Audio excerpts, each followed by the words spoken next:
दोस्तों, धुन क्लासेस के ऑनलाइन प्लेटफॉर्म पर आपका स्वागत है। दोस्तों, आज हम उत्तराखंड का एक नया टॉपिक आपके बीच लाए हैं। कल दोस्तों हमने बात की थी, कल हमने अजय पाल पढ़ा था, पवार वंश का शासक जो कि चांदपुर गढ़ से श्रीनगर सत्ता परिवर्तित करता है, राजधानी श्रीनगर आती है। आज हम दोस्तों जिस शासक में बात कर रहे हैं उसका नाम है मानशाह। जो ये मानशाह है दोस्तों, बलभद्र शाह के बाद सारे पवार शासक अपने नाम के पीछे शाह लगाते हैं। शाह इसलिए लगाते हैं कि बलभद्र शाह को दिल्ली के सुल्तान ने शाह की उपाधि दी और तब से इन्होंने शाह लगाना शुरू किया। कौन उसको शाह की उपाधि देते हैं, जब हम बलभद्र शाह पढ़ेंगे दोस्तों, उस पर हम बात करेंगे।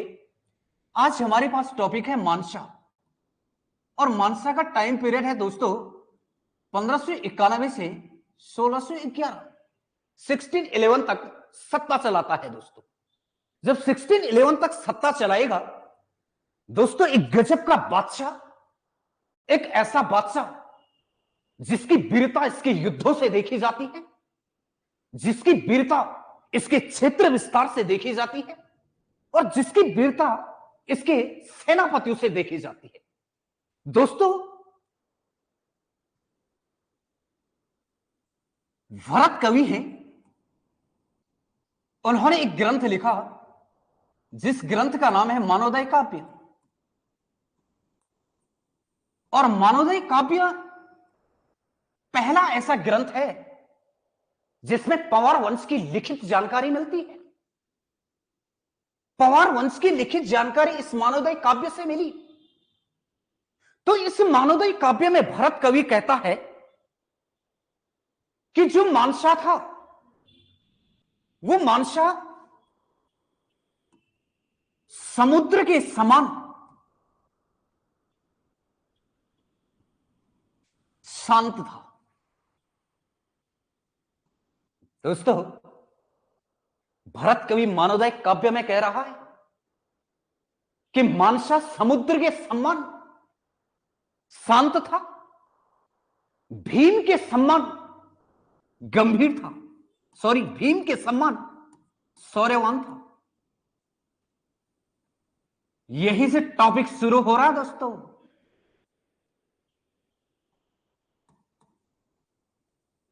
और सूर्य के समान तेजस्वी था।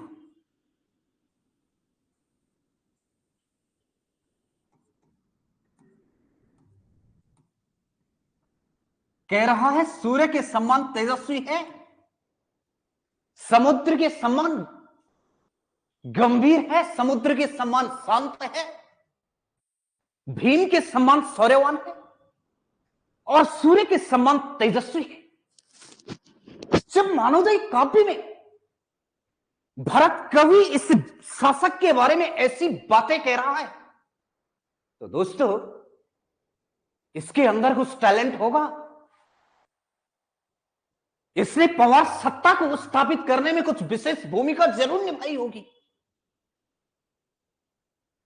इसके बाद दोस्तों एक अंग्रेज यात्री है जिनका नाम है विलियम फ्रिंच। एक अंग्रेज यात्री है जिनका नाम है विलियम फ्रिंच, और ये विलियम फ्रिंच जो है दोस्तों जहांगीर के दरबार में आया। जब ये जहांगीर के दरबार में आता है तो उत्तराखंड की यात्रा पर आएगा। जब ये उत्तराखंड की यात्रा पर आएगा तो इस समय शासक होगा मानशाह, और मानशाह के दरबार में आएगा। तो दोस्तों इन्होंने एक बुक लिखी, the early travel in India. एक इनकी बुक का नाम है the early travel in India. ये बार बार पूछा गया है दोस्तों विलियम फ्रेंच के एक बुक का नाम है the early travel in India.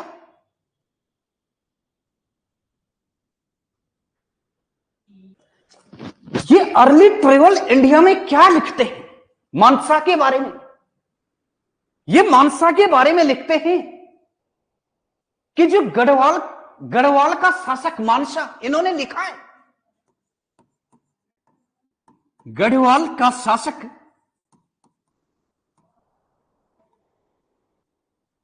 मानसा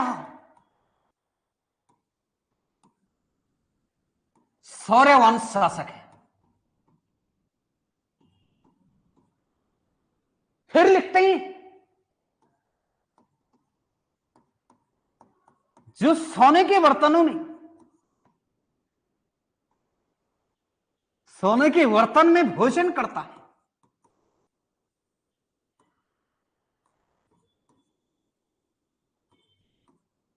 ध्यान से समझना दोस्तों टॉपिक को।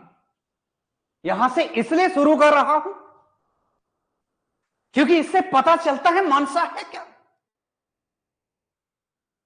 मानसा जब सत्ता प्राप्त करता है तो मानसा की नजर श्रीनगर नहीं है,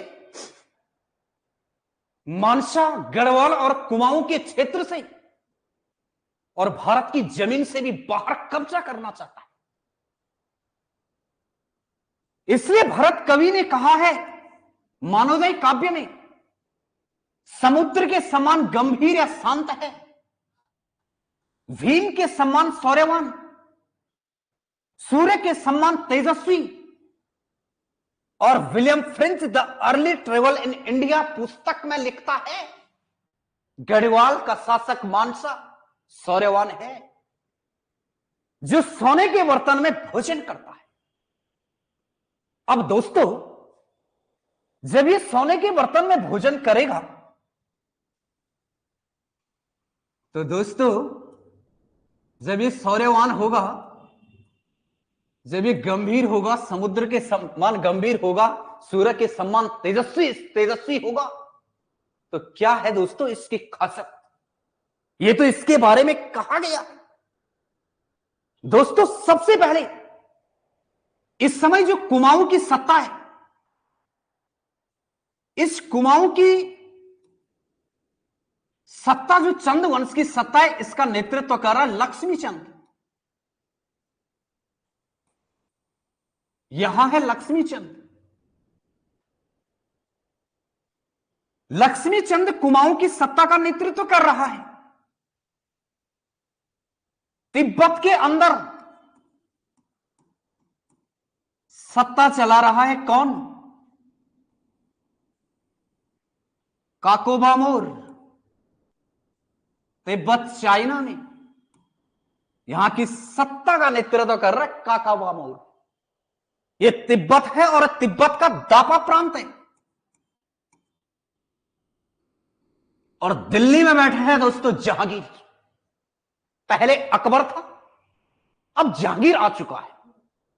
तो जिस समय मानसा पंवार वंश की सत्ता का नेतृत्व कर रहा था, चंद वंश का शासक लक्ष्मी चंद था, तिब्बत का शासक काकोबा मोर था, और दिल्ली की सत्ता अकबर और जहांगीर चला रहे थे, यानी कि अकबर और जहांगीर इसके समकालीन थे। मानसा दोस्तों पहला आक्रमण करता है अल्मोड़ा पर, पहला अभियान। और पहला अभियान जब इसका अल्मोड़ा पर हुआ तो इसने लक्ष्मी चंद को पराजित कर दिया। फिर दोस्तों दूसरा अभियान, फिर लक्ष्मी चंद पराजित। फिर तीसरा अभियान, लक्ष्मी चंद पराजित। चौथा युद्ध, लक्ष्मी चंद पराजित। पांचवां युद्ध, लक्ष्मी चंद पराजित। छठवें युद्ध में लक्ष्मी चंद पराजित, और सातवें युद्ध में भी लक्ष्मी चंद पराजित। लगातार 7 युद्धों में, ये 7 युद्ध हैं, इन 7 युद्धों में लक्ष्मी चंद को पराजित कर देता है। जब लगातार 7 युद्ध में लक्ष्मीचंद पराजित हो गया, तो दोस्तों एक युद्ध होगा 8वां,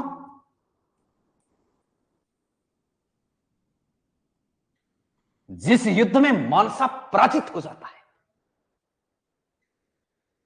और जब मानसा पराजित होता है तो एक ऐतिहासिक युद्ध बन जाता है। पवार वंश और चंद वंश के इतिहास में एक नया मोड़ आ जाता है। और वो नया मोड़ क्या आ रहा है दोस्तों? इस 8वें युद्ध में मानसा का सेनापति है खतर सिंह, जो मानसा की आर्मी का नेतृत्व कर रहा है। लक्ष्मी चंद की सत्ता का नेतृत्व कर रहा है गेड़ा सिंह।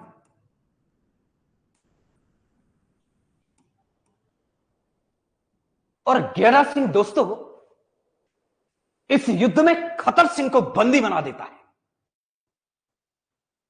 मानसा पराजित हो जाता है। जब खतर सिंह को बंदी बनाया गया तो खतर सिंह को अल्मोड़ा के दरबार में ले जाया जाता है,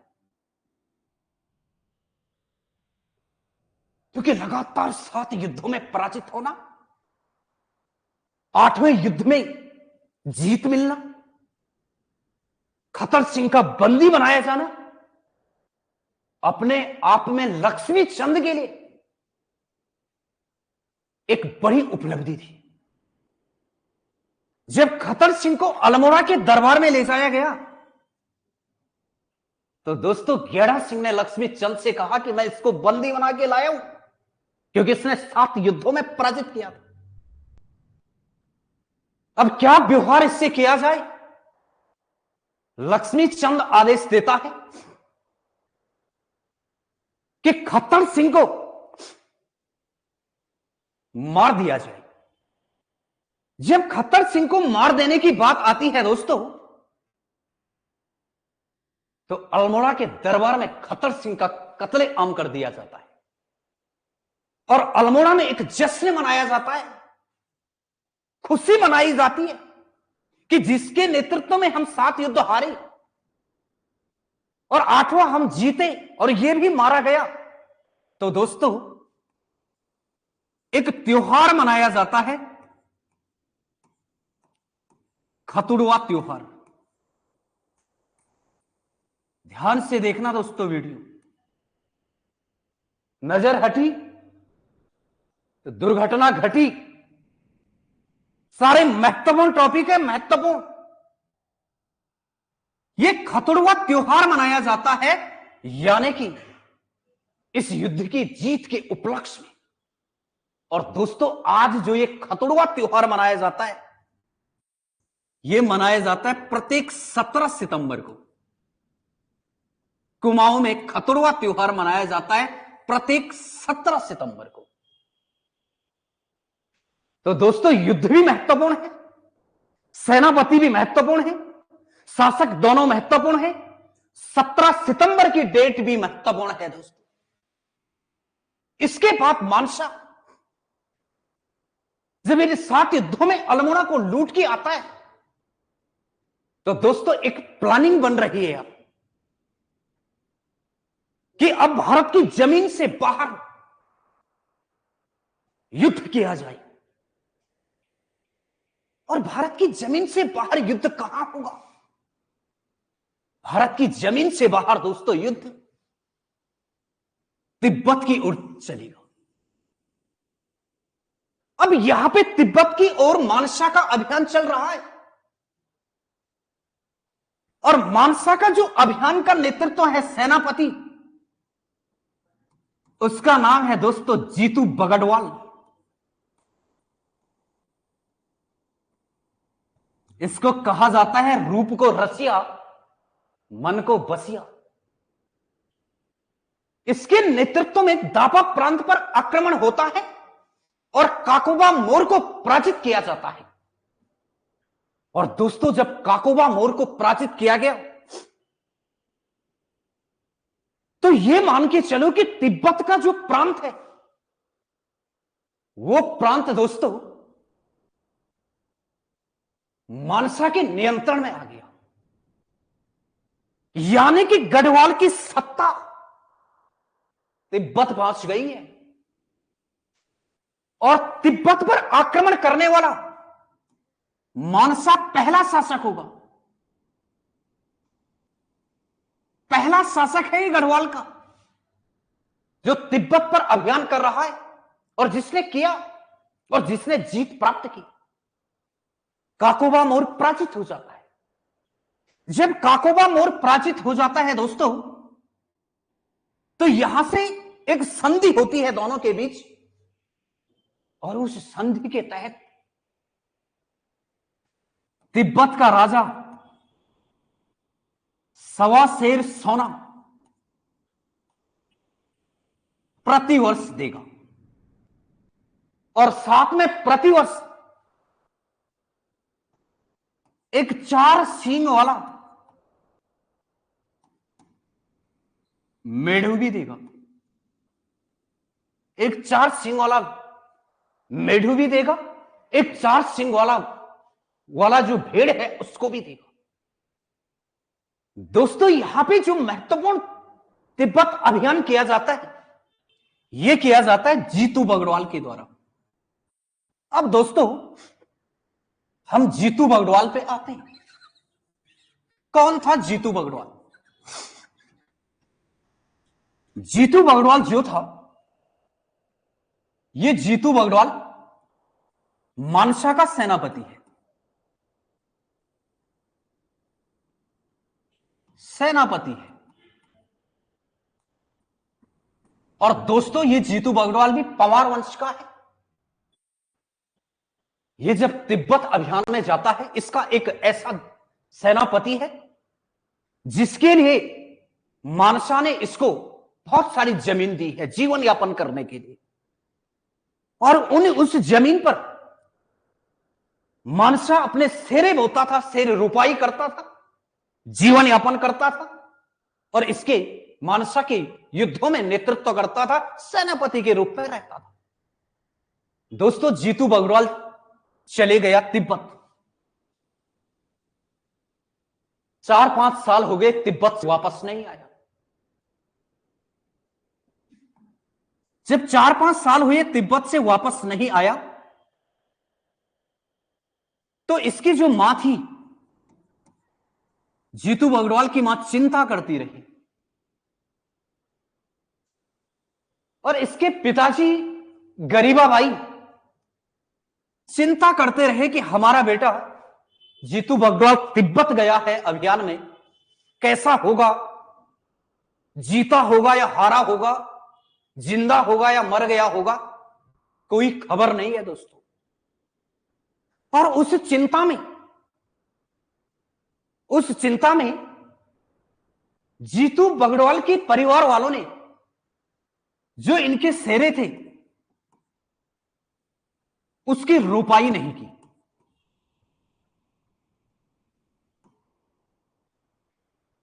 और खेत बंजर हो गई। जीतू बगड़वाल जब वापस आता है इस युद्ध को जीतकर, वो अपनी मां से पूछता है, मुझे अपने खेत बंजर दिख रहे हैं, क्या आपने रोपाई नहीं की? उसकी मां ने कहा कि हमने रोपाई नहीं की, हम तेरी ही चिंता में रहे, तेरा ही इंतजार करते रहे। दोस्तों जीतू बगड़वाल का एक भाई था जिसका नाम था सोबनू।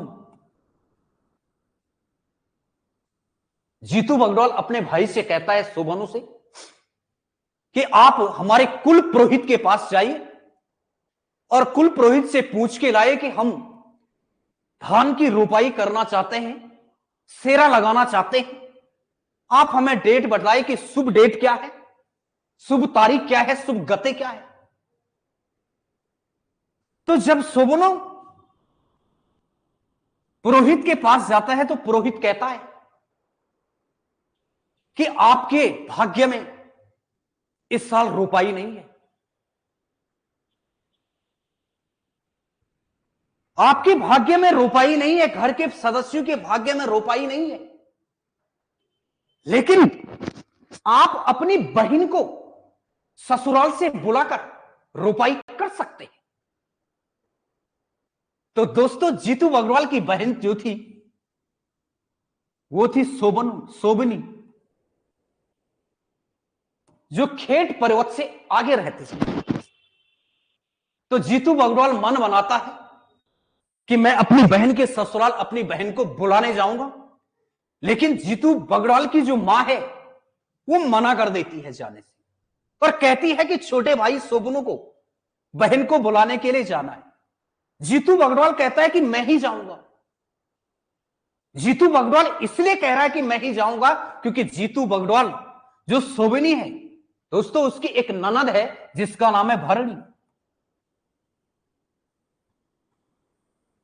और जो ये भरणी है, इस भरणी से जीतू बग्रवाल के प्रेम प्रसंग है।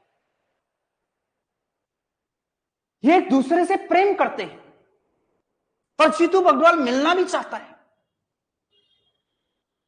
तो जीतू बग्रवाल से मिलना चाहता है दोस्तों, वो जाना चाहता है, उसकी मां मना कर देती है। उसकी मां को लगता है कि मुझे शुभ संकेत नहीं मिल रहा है, तुझे नहीं जाना चाहिए, सोबनू को जाना चाहिए। लेकिन जीतू बग्रवाल जिद करता है कि सिस्टर को बुलाने मैं ही जाऊं, क्योंकि वो चाहता है कि मैं भरणी से भी मिल लूं। दोस्तों, जब ये बुगड़ी गांव से, गांव इनका बुगड़ी था, जब ये बुगड़ी गांव से आगे बढ़ता है दोस्तों, निकलता है, अपने हाथ में बांसुरी लेता है और अपनी बहन के ससुराल की ओर निकलता है।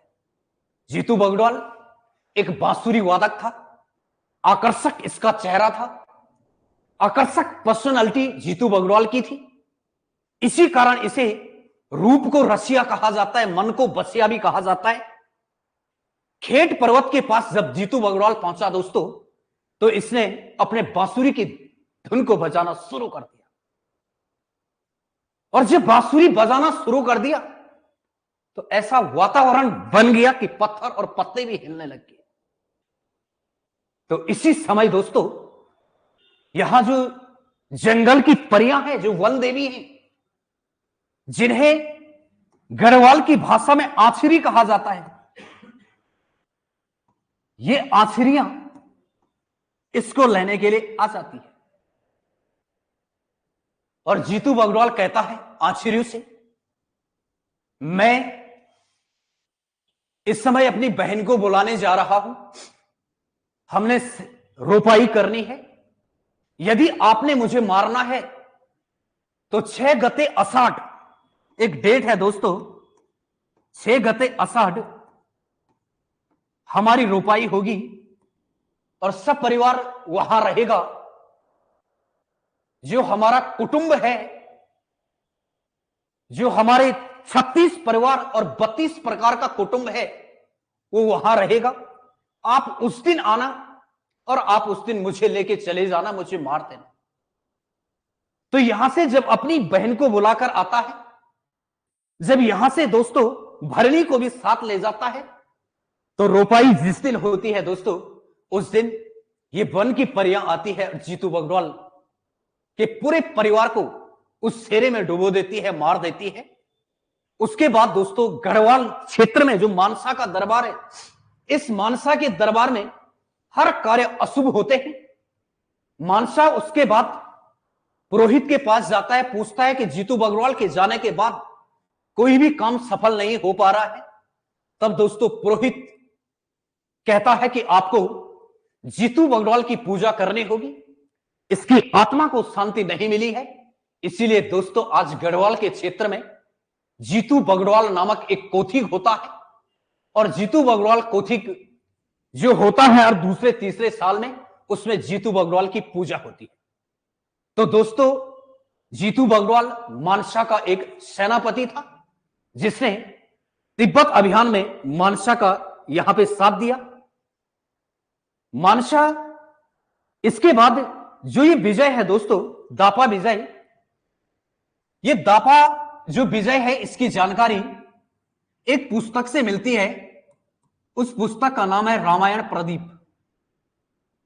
और यह रामायण प्रदीप दोस्तों मेधाकर शर्मा ने लिखी है। और मेधाकर शर्मा की इस बुक से, इस रामायण प्रदीप नामक बुक से, इस दापा प्रांत की जीत का दोस्तों जानकारी मिलती है कि मानसा ने यहां पर अभियान किया था।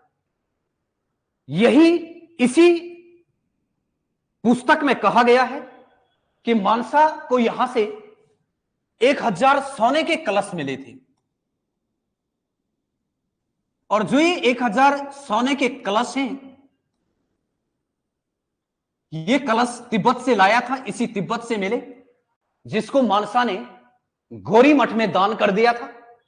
तो दोस्तों आज हमारे पास टॉपिक था मानसा। शुरुआत में हमने देखा कि कैसे इसको मानवोदय काव्य में इतनी सारी उपाधियां दी गई। और विलियम फ्रेंच की पुस्तक है the early travel in India में भी इसको शौर्यवान शासक कहा गया। पहला शासक है गढ़वाल का जिसने तिब्बत अभियान किया। इससे पहले कोई भी तिब्बत अभियान नहीं था। तो दोस्तों जो खतुड़वा का युद्ध है, ये सारे यहां एग्जाम के पॉइंट के व्यू से महत्वपूर्ण है। कथन और कारण में भी यहां से बढ़िया क्वेश्चन बनते हैं। तो मानसा कल हमने अजय पाल पर बात कर दी थी। तो दोस्तों आज ये मानसा है। कल हम दूसरी वीडियो के साथ, दूसरी क्लास के साथ आपके बीच होंगे। तब तक के लिए थैंक यू दोस्तों।